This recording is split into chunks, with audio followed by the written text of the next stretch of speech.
Welcome to Obscure Depths, first ever Super Bowl round table discussion. I have Sean, Matt of Dakota Sports FM here, and John of Longbeard. Longbeard. So we're here to talk about the Super Bowl. Let's get right into it. Predictions? No, I'm just kidding. Yeah. First topic. This is, I'm going to call the Scott Norwood factor. Kickers. Oh, man. Kickers do play a big factor. Who is Baltimore's kicker? Does anybody know this? Not Billy Cundiff. It is a... that's the first thing that popped into my head too. Not Billy Cundiff. Justin Tucker. Justin Tucker. A rookie or a second-year guy? Yeah. He's actually had a pretty good year. I had to look it up. I've been watching playoff football and I had to look it up because it's not Billy Cundiff. David Akers has not been having a good year. So No. Super Bowls, kickers come into a factor. So Field position. field position. Andy Lee is a Pro Bowl punter though, on the punting aspect of it. Huh. All the good Super Bowl teams, Ray Guy, that kind of thing, they all have Yeah. one thing in common. Well, the Raiders have a punter now too, but they're not going to make the Super Bowl. So. Anyway, anybody have any more thoughts about the kickers? David Akers has certainly had his troubles this year. Well, the game's in a dome, so I mean that always helps, especially both outside teams like that. Anyways, I mean they should be used to that kind of conditions, but it's inside, so that shouldn't affect them too much. Crowd noise does make a big difference in the dome. If you've ever been to the dome in Minneapolis, Oh yeah, which we know is, one, terrible, but it can get pretty loud. can get very loud. Yes. Even for baseball games, it gets pretty Yeah. loud. When they announce Joe Mauer, it gets very loud. Oh my god, he's hot! So moving past to the kickers, Ravens offense versus San Francisco defense. What do you think, John? I don't know. This is definitely one of the games I've had the hardest time just trying to decide how it's going to go. The Ravens have definitely had a decent postseason, offensively at least. They've been able to score some points. And the San Francisco defense has allowed more points in this postseason as well as just the regular season. So, I don't know. I'd like to think that Baltimore might be able to move the ball a little bit. They might start off kind of slow like they did the last couple games and maybe figure it out second half and start scoring some points that way. But I think Flacco has a really good postseason. I don't think he's even thrown interceptions so far this year.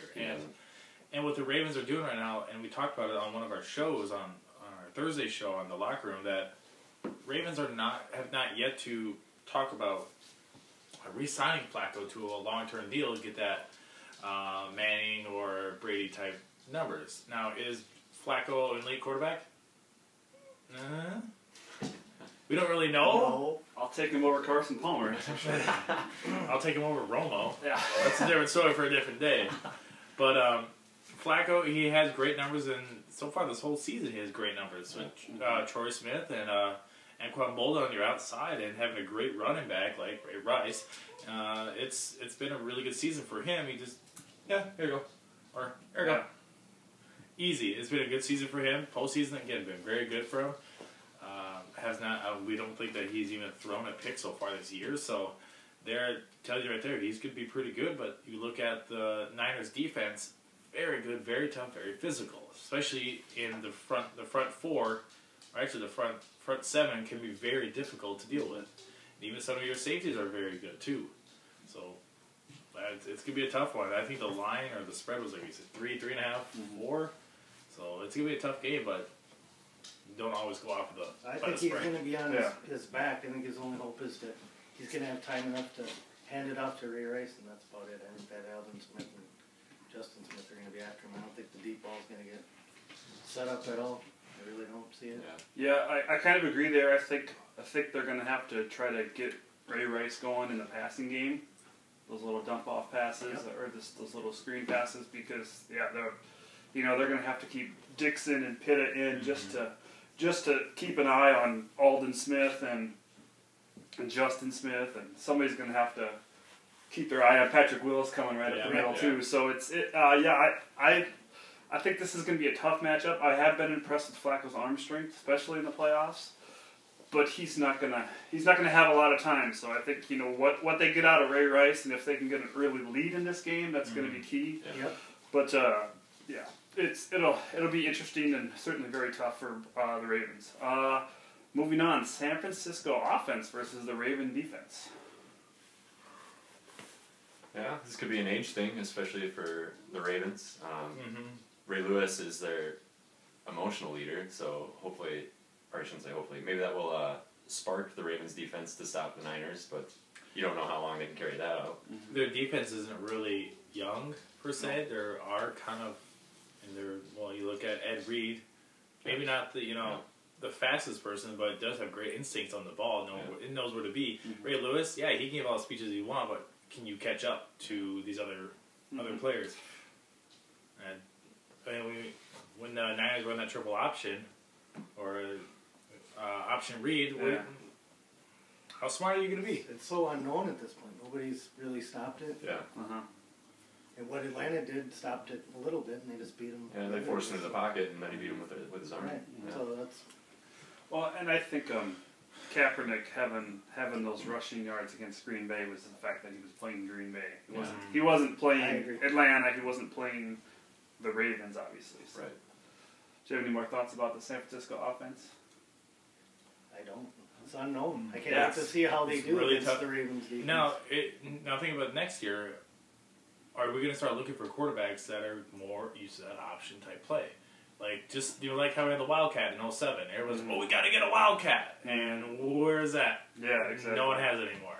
Yeah, it'll be certainly talked about in film rooms all summer long, I think, and different ways to defend it. They'll probably have linebackers to spy the quarterback, and that's how they'll stop it, and make sure he gets hit on every play.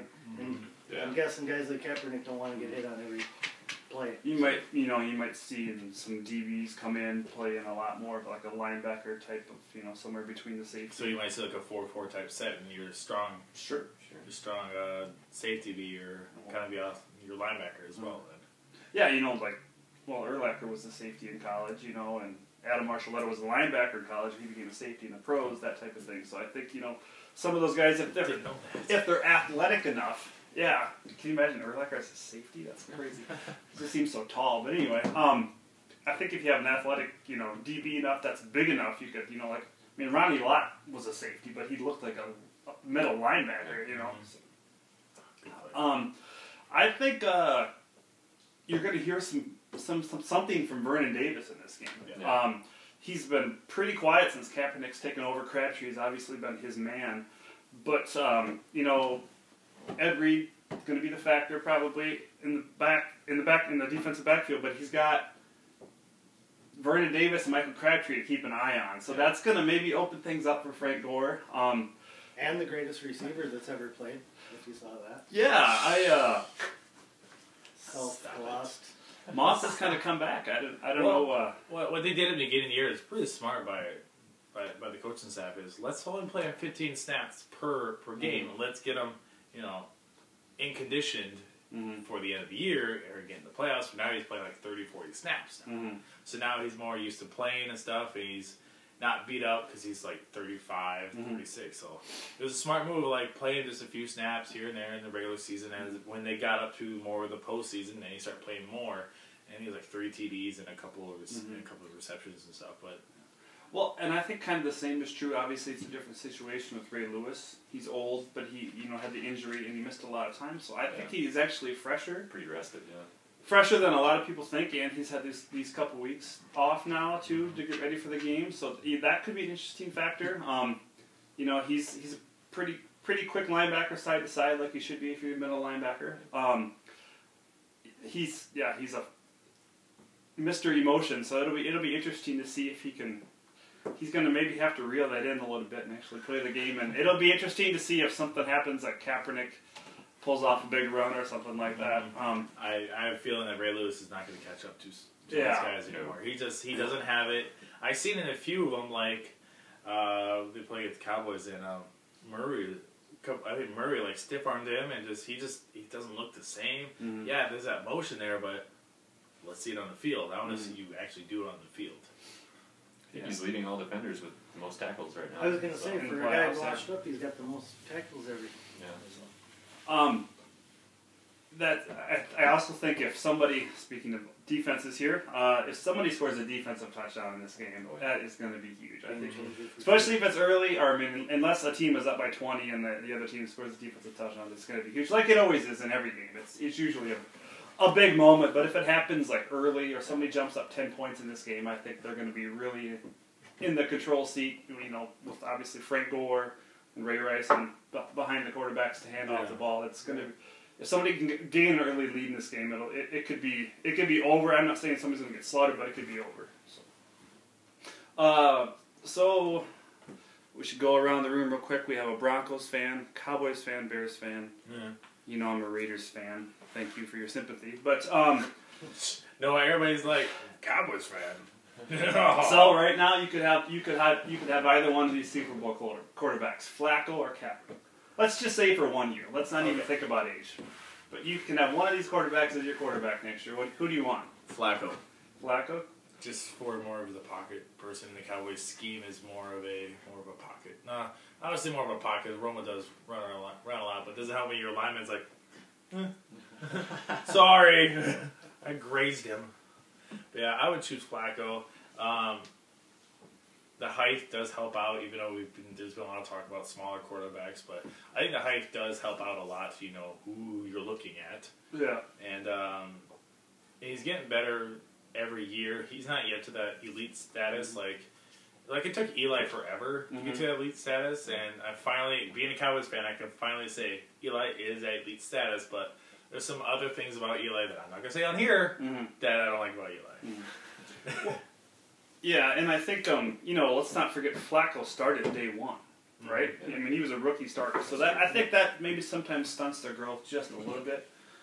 I think that's maybe why Kaepernick has been so successful, because he had that year to sit there and watch, and then they kind of worked him in with the the kind of wildcat formation type of thing. So, what do you think? Peyton Manning's not going to be around forever. I'd take Kaepernick in a heartbeat. I think right now he's, especially in a 1 year scenario, it's hard to figure out. He can beat you with his arm. He proved last week, and he can beat you with his legs. And the Broncos made it work with Tebow. Yeah, That's what I mean. Kaepernick can actually throw. And won a game with Tebow in the playoffs. Yeah. So. Sorry. I think I'd take Russell Wilson if I had my pick right now. Franchise. If you had to choose between the That two, guy you'd is a take Russell special. Wilson. That guy is a I special. love Russell Wilson. He is a special dude. I think I'd take Andrew Luck if I could choose anybody, but that's just me. What do you think? Cutler's been traded to the Raiders. They need a quarterback. The Raiders, yeah. I'd probably lean with Flacco. Echoing what you said about more of like a pocket passer is just, I don't know if it's just tradition or just the way we've always had a quarterback, that it's easier to lean on something like that as opposed to a guy who runs. It just doesn't seem like it fits the Bears style of offense. But have you forgot about the Cordell Stewart days? yeah, I think I did actually. There was only a couple of them, but yeah. I don't remember Cordell being just sitting in Pittsburgh. Yeah. Oh yeah, I'm pretty sure he started for at least 1 year He got in Chicago. around, Yeah. So same question: Gore or Rice? Gosh, I want to go with Rice. It's more I don't know. Both of them are just so equal. Yeah, well, They really I think are great. looking at their careers, I think Gore's got a couple more years on Rice, but Rice has just been so durable, and considering he's been the horse for that team, which you gotta like that. And I think Gore can definitely is a little bit more of a pass catcher. I'll probably say more Rice than Gore, just for the fact that I like Rice. Yeah, I feel like he gets out in the open, he shakes defenders, he's got a wicked stiff arm too, that I've seen him use a couple of times. Such a low center of gravity too, it's hard to tackle short guys like that. It's nice having smaller, like tinier backs, but just built like a Some Reese Jones Drews. Yeah, you want that 5'9", 220 pound guy, definitely. I agree. I think Ray Rice. Sorry, Of course, nothing fancy. Sorry, Niners. Okay. All right, your defense needs a captain. Same question: Willis or Ray Lewis? I know there's a huge age difference here, but we're just saying 1 year. I'd be okay with Patrick Willis. I'd be with Willis too. Just Right now. yeah. 10 years ago, Ray Lewis. I think Ray Lewis without a is doubt. ever, hands down, there's no. To me, it just seems like there's so much talk with Ray Lewis, and I know it's gonna get off subject, but when we have some downtime, I can kind of tell you what Ray Lewis and another company is trying to do with it. But anyways, I would go with Patrick Willis, just for the fact that he's also kind of an emotional leader, like all middle linebackers should be. Should be that captain automatically. Just should be a captain. But Willis, I would choose Willis because if we're not throwing age in it, I don't know. I feel like that Willis just feels like a better fit for a lot of places. agree. I agree with you, Willis. So we're gonna all have Patrick Willis and Ray Rice on our team next year. That's pretty awesome. Sweet. So let's get back down to the game here. The spread. San Francisco is 3.5-point favorites. What do you think, Sean? I like it. I think they'll cover. I think they're going to win by 7 or 10. Simple and easy. I think the Ravens are going to get down, try to play their long ball thing, and they're going to swat them down rather than let them get behind them on the home run. So that's kind of how I feel about it. Unless Ray Rice can get going, I don't see any way the Ravens are in the game. I think Niners. They're going to run that triple option. Kaepernick will probably run for a little bit, but not run too much. They're going to try to save him since now he's going to be like the future quarterback, and they're going to try to keep him pinned down as long as you want, or as long as they can keep him. But he's going to throw out to Moss a few times. I think you're going to give Moss a touchdown in the Super Bowl for sure, and then throw out to Crabtree. They're going to throw the ball around a lot. They're going to go back to that West Coast type offense. John, what do you think? Yesterday was the first day I kind of started leaning towards San Francisco, but I've been feeling Baltimore pretty much the whole, since championship games up until, just yesterday, and I feel like it could be just a field goal type game. I mean, it seems logical that San Fran could set up and just blow them out, and take a lead and set it up, and then, obviously they cover then, but I could see this being a lot closer than that, where it comes down to, like we were talking about at the beginning, kickers. If that's what it really means, it could be that close. So, a couple strong defenses. There's only been one game in NFL Super Bowl history that's only been determined by 1 point, and that was back in 1990 with the Giants. That was the Norwood game, right? Yeah, Giants-Bills. Giants-Bills, the first Bills one. Yeah, that's pretty interesting. Crazy. I am going San Fran as well. With minus the 3.5 points. I've been trying to make a decision for myself over the last couple weeks, and I finally made it yesterday. I told about 3 people that. They all told me I was crazy. So one of my buddies, Kevin, who watched every single second of the Pro Bowl, so he really likes football. Wow. Told me I was crazy and that the Ravens are just going to stick it to him. He got a little more graphic than that, but but I'm gonna still go with it. And I don't want to make my decision because I've picked against the Ravens every single year or every single week this playoffs. I've always thought they're gonna lose every single week, and they've beaten Luck, they've beaten Manning, they've beaten Brady. The second team to beat both Manning and Brady in the same postseason. Yeah. When you can defeat a good quarterback like Andrew Luck's going to be, then you go face Peyton Manning and destroy him, frustrate him in the second half. And then you go to New England and beat the Patriots. Blank him in the second half.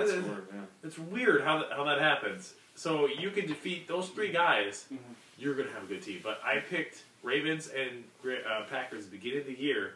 Packers fell out, we all know. And Ravens are in it, but I have to go with 49ers just for the fact that I feel 49ers just a bigger advantage for them. I just think as the game wears on, they're going to maybe wear them down. That all those quarterbacks we've mentioned that they've beaten are good, but they are the classic pocket passer. This is the year of the pistol. I brought up Vernon Davis earlier. I think they could even do well to work in some schemes where you think Kaepernick is going to run, and then guess what? He's going to Tebow it to Vernon Davis across the middle. He could make the catch. That makes the difference. How did I work Tebow into the conversation twice? Why? But anyway, I just feel like San Francisco. I actually want the Ravens to win. Me too. I would prefer that, but because San Fran's got so many Super Bowls, but I just don't think they can. I agree 100% with everything you said. Any other thoughts? I have questions? one thing. If you could pick, if you have one, this came up on the Dan Patrick Show, and it's a great thing, and I'm going to steal it from them. If you had one Hall of Fame vote, who would you pick? Ray Lewis, Ed Reed. Ray Lewis or Ed Reed? Who would you pick? Now you think about Ray Lewis, one of the best middle linebackers to ever play the game. Ed Reed, very instinctive, who knows how to find the ball and make turnovers and help out your offense and get your defense off the field. So, who do you like? Well, I'm a Florida State fan, so I don't like either one of those Hurricanes. But I would think I would go with Ed Reed. I did some research for an article I wrote earlier this year about safeties, and Ed Reed's name kept popping up every time. I mean, not that Ray Lewis shouldn't get in the Hall of Fame because there's other middle linebackers in the Hall of Fame. I mean, they're obviously both going to get there. Yeah. But I think I'd go with Ed Reed. I think, middle linebackers go in there and they economically make their 12 tackles a game as well they should. If they don't, they're probably not going to be in the league very long. But when Ed Reed makes a play, it's an interception or it's seen. Yeah. It's seen on the field, and it's a big swing in emotion. When Ray Lewis tackles a running back at the line of scrimmage, you're not even sure he made the tackle. Yeah. I think when those safeties make a play or when a DB makes a play, it's definitely more noticed. Can change momentum. Yeah. Mm-hmm. Yeah. So I want Ed Reed. That's probably what I'd say is Ed Reed. I'd go Ray Lewis for the exact opposite. Is the Jerry West or whoever being on the NBA's symbol. I think, to me, when I think of football, I think of Ray Lewis. I really do. No bones about it. Sick of the whole last game, last whatever, and all the emotional things afterwards. Yeah. Everybody's Finally, fed up with that one. or bored of that and whatever, and all the inspirational things. But I think he encompasses everything football's about and everything you love about it. This is what I'm worried about. Because it's talk about Ray Lewis getting hired by a network, TV network. Now, he already says he's going to go. But he wants to be around his son playing football. All right, understandable. But I think it was ESPN that said that they're going to hire Ray Lewis for Sundays, and then it mind boggles me like how they're going to use the same thing what they did with Herm Edwards, always giving these emotional speeches, because that's not Herm Edwards. Yeah. We know Herm Edwards like besides that one speech. Right. He was a player in the NFL. He was a great coach. Play to win the game. Yeah, it's the only speech they have, and It's then almost a joke, really. yeah, and Almost then like ESPN dragged us out for so long, giving out these prep speeches. They're going to do the same thing to Ray Lewis if they do it. They're going to turn him into a character and a performer when we know he's not like that. Mm. Ray Lewis, yeah, he's very emotional in speeches since his ordeal in was it Tampa for the Super Bowl, whatever the hell it was. But regardless, it doesn't make any sense to me why ESPN, because ESPN will do this. That's how they are. I'm not an ESPN fan per se because they're too corporate for me. I don't like it. I agree. And sometimes their material, like the defense coordinator for the Rams, we're gonna get Rob Ryan, and it didn't work out. But yeah, it just. But people your jump other to thing is you conclusions. can have Chris Carter or Keyshawn Johnson. Their insight is just wow, to die for. Yeah. Don't flip over to the NFL Network and listen to people who just got done playing. Yeah. Then a receiver that played 15 years ago that was, who cares? Yeah. Keyshawn Johnson and Chris Carter. Keyshawn Kind of what I Johnson. think. Ray Lewis would give you a fresh thing. I mean, if Shannon Sharp could be on there, he can't even talk. The He's ball. got He bubbles can't in even his talk. mouth. He can't even talk. And if he's on there, I'd love to hear Ray Lewis talk. There's one guy who I He'd be think who should entertaining. not be on TV, and that's Phil Simms. no, Sorry. Skip Holtz. Anybody at CBS. Skip Holtz. Lou Holtz. Lou Holtz. Yeah, not Lou, Skip, but Lou, Lou. yeah. Sorry, not his son. Yeah. But Lou Holtz. Good blah blah blah. Dude, I don't know what you're saying. I saw like in the bowl, and they had a bowl game and stuff. It was like Pitt versus somebody. I think it was Syracuse, and his makeup, or I don't know if it's the HD TV, but his makeup just looked like he was dead. And I was like, Well, he's been 80 years old for like 20 years. I know. What is it? Fergus Meredith. There you go. But yeah, that's my stand on Yeah. that. Well, we're getting a little off subject, but I think I'm gonna say Phil Simms. He's the worst person on TV. Every time I get to watch the Raiders game, he's always doing the game. So he's it's just like And I Dan would Derrick's I would the rather second listen to worst. two Maddens I'll second than that. Phil Simms. Oh, So you probably don't play Madden all that much, do you? I put the volume down. Yeah, you just said volume down. I do miss Gus Johnson though. I miss Gus. Let's get off subject. We're getting off subject. I'm gonna throw Chris Collinsworth as a close second. Yeah. 'Cause I'll agree there. he was an average player. At least Phil Simms won a Super Bowl. But anyway, this has been Obscure Depths Super Bowl Roundtables. A lot of opinions. Anyway. things. We are done. Thank you for listening, watching. Hope you have a good day and enjoy the Super Bowl. Toodaloo.